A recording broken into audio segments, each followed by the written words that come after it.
Hi friends, ఇదైతే Sunday morning అనమాట. వర్షం అయితే బాగా ఇంకా పడుతూనే ఉందండి. అయితే నైట్ అయితే దోశలకైతే పెట్టాను. కాకపోతే వాళ్ళకి పూరి అయితే కావాలన్నారు. సరే పిల్లలకు సండే కదా అని ఎటు అట్లు తోమే పని కూడా ఇప్పుడు లేదు కదండి. బయట అయితే చిన్న చిన్న చినుకులు అయితే పడుతున్నాయి. అందుకనే 2 పొటాటోస్ అయితే ఉడికించుకున్నానండి. ఉడికించుకుంటున్నాను. ఇంకా అయితే పొయ్యి మీద పెట్టేసి ఇప్పుడైతే పిండి అయితే కలుపుతానండి. ఇంకా మేమందరం ఫ్రెష్ అయ్యి బాగా జుట్టుకి ఆయిల్ పెట్టుకొని ప్రశాంతంగా ఇంకైతే టిఫిన్ చేద్దామని ప్రిపేర్ చేస్తున్నానండి. దానికోసం కొద్దిగా గోధుమ పిండి తీసుకున్నాను. దానిలో కొద్దిగా సోడా ఉప్పు, కొద్దిగా ఉప్పు వేసి శుభ్రంగా కలిపేసుకుంటున్నానండి. మనం చపాతీ పిట్టిలాగా ఎలా అయితే కలుపుకుంటామో అట్లానే కొద్దిగా దీంట్లోకి సూజీ, అంటే ఉప్మా రవ్వ, బొంబాయి రవ్వ, సూజీ అని అంటారు కదండి. వాటిల్లో ఎవరికి ఏది తెలిస్తే అదైతే వేసుకోండి. నేనైతే ఉప్మా రవ్వ, తెల్ల రవ్వ, సూజీ అన్నీ అయినా బొంబాయి రవ్వ అయినా ఇదేనండి. 1 టీ స్పూన్ అయితే వేసుకుంటున్నాను. పూరి బాగా పొంగుద్దండి. ఇప్పుడైతే కొద్దిగా వాటర్ వేసుకొని మొత్తం ఒకేసారి వాటర్ పోసుకుంటే మళ్ళీ లూజ్ అయిద్దండి పిండి. మళ్ళీ మనం రుద్దేటప్పుడు అతుక్కొని ఇబ్బంది పడాల్సి వచ్చింది. అందుకనే చూడండి, మా అమ్మాయి అయితే నాకు అన్నిటికీ హెల్ప్ చేస్తుంది అనమాట. అన్నీ తెచ్చిస్తుంది. నేను తెచ్చిస్తాను అని తెచ్చిస్తుంది అనమాట. ఇప్పుడైతే అట్లా కలుపుకున్న తర్వాత కొద్దిగా ఆయిల్ అయితే వేసుకొని శుభ్రంగా దాన్ని ఆయిల్ మొత్తం పిండికి పట్టేటట్టు కలిపేసుకున్నానండి. కలిపేసుకొని కొద్దిగా దాని మీద మాయిశ్చరైజేషన్, అంటే తేమ పోకుండా కొద్దిగా గిన్నెనైతే బోర్లిచ్చేసుకొని ఇప్పుడైతే ఆనియన్ అయితే కోస్తున్నా అనమాట. ఇప్పుడు నీకు ఆనియన్ కోయటం మాకు రాదా అని కాదండి. ఇప్పుడు ఇట్లాంటి కారుగడ్డలు వస్తున్నాయి కదా, పైన నలుపు వస్తుందండి. ఆ నలుపు అసలు తినకూడదంట. తింటే క్యాన్సర్ అలాంటివి వస్తాయంటండి. వీలైతే శుభ్రంగా కడుక్కోండి, లేదంటే పైన పొట్టు మొత్తం తీసేసేయండి. అంతే అని కొద్దిగా ఉంది కదా అని ఇగ్నోర్ మాత్రం చేయొద్దు. దీనివల్ల క్యాన్సర్స్ వచ్చే ప్రమాదం అయింది. తీవ్రమైన రోగాలు అయితే వస్తాయంట. ఇప్పుడు మొత్తాన్ని శుభ్రంగా కడుక్కుందామండి. కడిగేసుకొని చాకును కూడా కడిగేయండి. దానికి కూడా నలుపు అయితే ఉండిద్ది కదా, మనం కోసేటప్పుడు నలుపు అయితే అంటిద్దండి. అందుకని చెప్తున్నాను. ఒకసారి నా వీడియో కనుక నచ్చితే లైక్ చేయండి, షేర్ చేయండి, సబ్స్క్రైబ్ చేసుకోండి. నేను ఫ్రెష్ అయిన తర్వాత కూడా చూపిస్తాను. పొద్దునే కదండి, అందుకని ఇప్పుడు చూడండి ఇంకా నల్ల మచ్చలు ఇంకా పోవట్లేదు. అందుకనే పైన లేయర్ కూడా తీసేస్తున్నానండి. పోతే పైన కొద్దిగా పోయిద్ది అనమాట. ఇలాంటి పొట్టలోకి పోవటం వల్ల తీవ్రమైన సమస్యలు అయితే వస్తాయండి. అది ముందే మనం జాగ్రత్త చేసుకుంటే మంచిది కదా, అందుకని చెప్తున్నాను. మీరు ఫాలో అయితే ఫాలో అవ్వండి, లేకపోతే లేదు. ఇలా సన్నగా అయితే కోసేసుకొని మొత్తము చూపిస్తున్న విధంగా కోసేసుకోవాలండి. మొత్తం కోసుకున్న తర్వాత నీకు చూపిస్తాను. ఇప్పుడైతే దుంపలు అయితే శుభ్రంగా ఉడికిపోయినాయండి. ఇంకా ఇట్లా అయితే చెక్ చేసుకున్నాను, బాగా ఉడికిపోయినాయి. ఇప్పుడు ప్యాన్ పెట్టుకున్నానండి. ప్యాన్ పెట్టుకొని దీంట్లో ఆయిల్ పెట్టుకొని కొద్దిగా తాలింపు గింజలు అయితే వేసుకుంటున్నాను. మీరు కొద్దిగా ఎల్లిపాయలు కూడా వేసుకుంటే వేసుకోవచ్చు. మేమైతే తినం కాబట్టి అంటే తింటాము, బట్ ఈ కూరలో కొద్దిగా లైక్ చేయరనమాట. అందుకని ఇప్పుడు వచ్చేసి ఉల్లిపాయలు మొత్తం దాంట్లోకి వేసేసుకుంటున్నానండి. పచ్చిమిరపకాయ కూడా ఒకటి వేసుకున్నాను.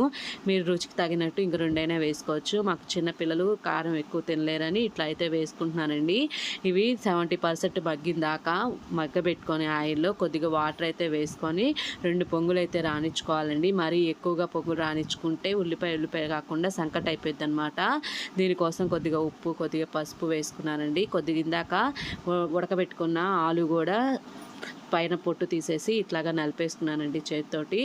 ఇలా కలుపుకొని ఇంకొద్దిగా వాటర్ అయితే పోసుకొని ఒక 95% వరకు కుక్ అయ్యేటట్టు చూసుకోండి. మరీ కుక్ అయినా కానీ బాగోదు, కుక్ అవ్వకపోయినా బాగోదండి.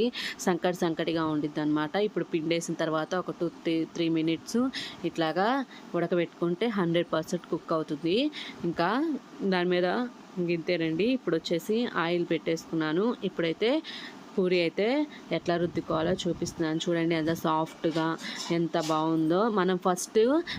మనం పూరి చేయాలనుకుంటే పిండిని కలిపి పక్కన పెట్టేసుకొని ఉల్లిపాయలు, బంగాళదుంప ఇవన్నీ ఉడికేసరికి బాగా పిండి బాగా నాని బాగుండిద్దండి. సాఫ్ట్గా ఉండిద్ది. పూరి బాగా పొంగిద్ది అనమాట.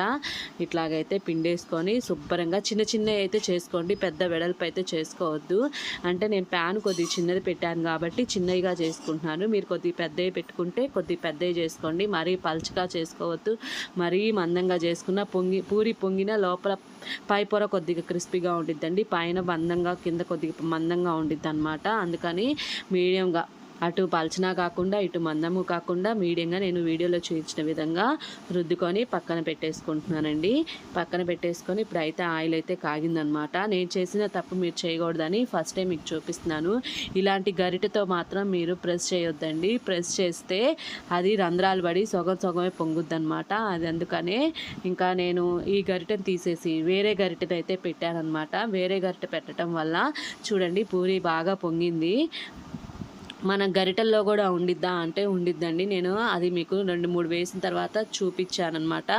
అదైనా కొద్ది పొంగిద్ది కానీ అది ఎమ్మటనే చిల్లులు పడుతుందనమాట. ఎందుకంటే పైన అటు మనం ఆనిచ్చే వైపు కొద్దిగా 2 సూరలు ఉంటాయి కదండి, అందుకని. ఇప్పుడైతే ఇలాంటిది గరిటె సాఫ్ట్ గరిటె తీసుకొని స్టీల్దైనా తీసుకోండి. మీ దగ్గర ఏదైనా చిన్నదైనా ఉంటే ఇట్లా అయితే చేసుకుంటే బాగా పొంగుతాయండి పూరీలు. నేను 2 అయితే అట్లా చేశాను. మీకు చూపించాలి కదా, సక్సెస్ అయిన పూరీనే కాదు ఫెయిల్యూర్ అయిన పూరీలు కూడా చూపిస్తేనే కదా జెన్యూనిటీ ఉండేది వీడియోస్లో. అందుకని ఇట్లా అయితే చూపిస్తున్నానండి. పైన మా ఇంటి దగ్గర కొద్దిగా హెల్డింగ్ అయితే చేస్తున్నారు, అందుకనే ఆ సౌండ్స్ అయితే వస్తున్నాయి. ప్లీజ్ ఇగ్నోర్ చేయండి.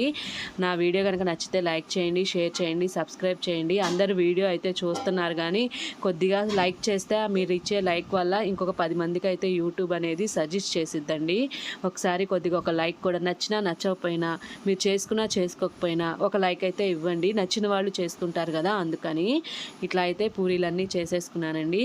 పూరీలు చేసుకున్నాను. ఇంకన్నీ అయితే పొంగినాయి అనమాట. ఒక 3-4 మాత్రం ఆ గరిటెతోటి చేస్తే నాకు పొంగలేదు. ఎందుకు పొంగట్లేదా అని నేనైతే గరిటె అయితే మార్చి చూశానండి. ఇంకైతే పూరీలు అయితే బాగా పొంగినాయి, సాఫ్ట్గా ఉన్నాయండి.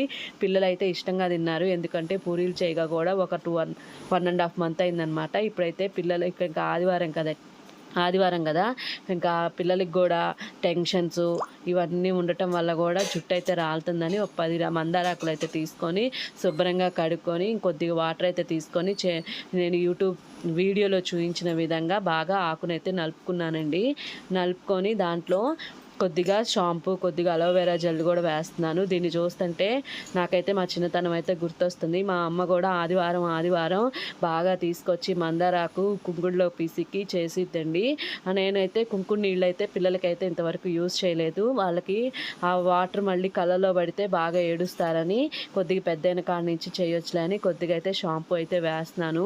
అలోవెరా జెల్ అయితే మా అమ్మ అయితే వేయలేదండి, నేనైతే ఇప్పుడు వేస్తున్నానండి. ఎందుకంటే దాంట్లో మంచిది ఆయిల్ అని అంటున్నారు కదా, అందుకని వేసేసి శుభ్రంగా కొద్దిగా షాంపూ వేసేసి శుభ్రంగా హెడ్ బాత్ అయితే చేయించానండి. ఇట్లాగా మనం స్కూల్స్ ఉన్నప్పుడు కూడా ఇలా ట్రై చేస్తే వాళ్ళకి హెయిర్ ప్యాక్కి వాళ్ళు పెట్టుకోము అనరు. మనం ముందే హెయిర్ ప్యాక్ పెట్టి ఒక గంట ఉంటితే అది ఎండిపోయి వాళ్ళకి రుద్దేటప్పుడు నొప్పి పుట్టి రెండోసారి పెట్టుకోరండి. అందుకని ఇలా చేసాము అంటే వాళ్ళకి ఎటువంటి నొప్పి తగలదనమాట. ఇప్పుడైతే ఇంట్లో పని మొత్తం అయిపోయిందండి. నేను ఫ్రెష్ అయిపోయాను, పిల్లలు ఫ్రెష్ అయ్యారండి. ఇప్పుడైతే నేను ఒక డ్రెస్ అయితే చీరని లాంగ్ ఫ్రాక్ని చీరలాగా చేసుకుంటున్నారు కదండి ఇప్పుడు వచ్చేది, అదైతే చేస్తున్నానండి. అదైతే కుట్టుకుందామని అనుకుంటున్నాను. మొన్న అయితే చీర అయితే కట్ చేశాను. నాదైతే 100 రూపాయలే పడిందండి శారీ. ఈ శారీ కొద్దిగా ఇది పళ్ళుకి తీసుకుంటున్నాను. ఇప్పుడైతే ఇది కట్ చేస్తానండి. కట్ చేసి స్టిచ్ చేస్తాను. ఇంట్లో పిల్లలు ఉన్నారు కాబట్టి కట్ చేయటం వరకే అవుతుందేమోనని అనుకుంటున్నాను. ఇక వీలైతే తొందరలో పోస్ట్ చేస్తానండి. నేనైతే ఇది శారీ కమ్ లాంగ్ ఫ్రాక్ శారీలా 1 మినిట్లో కూడా కంప్లీట్ చేస్తున్నారు కదా, దానికోసం అయితే నా దగ్గర ఉన్న 100 రూపీస్ శారీ అయితే తీసుకున్నానండి. ఇంకా అంతలోకి కరెంట్ అయితే పోయింది. పిల్లలు అయితే గోల్ చేస్తున్నారు. బాగా వర్షం పడుతుంది కదండి, బాగా మొగ్గలైతే వచ్చినాయి. అందుకని నేనైతే పూలు అయితే తీసుకొని శుభ్రంగా మాల అయితే కట్టుకుంటున్నానండి. నాకైతే మల్లెపూలు కొద్దిగా కష్టమేనండి, రావన్నమాట. మనం కొద్దిగా ఇప్పుడు వానలో తడిచినాయి కాబట్టి పూలు మొగ్గలు చాలా సెన్సిటివ్ అయినాయండి. కొద్దిగా లాగినా కానీ బాగా కుతికల్లోకి అంటే గొంతులోకి తెగిపోతున్నాయి. ఎట్లానో కింద పడి పైన పడి అయితే కట్టినా కానీ ఒక 10 నిమిషాలు కూడా ఉంచలేదండి. మా చిన్న పాప మొత్తం పాడు చేసింది. నేను చూపిస్తేనే దానికి చూడండి వీడియో దగ్గరికి వచ్చి ఆమె కూడా వీడియోలో మొహం పెట్టి ఏం చేస్తుంది మా అమ్మ, ఎక్కడ చూపిస్తుంది, ఆ పూలు చూసుకోవటం ఆ పళ్ళు బయట పెట్టి. నా వీడియో కనుక నచ్చితే లైక్ చేయండి, షేర్ చేయండి, సబ్స్క్రైబ్ చేయండి. పూలు మొత్తం తెంపేసింది.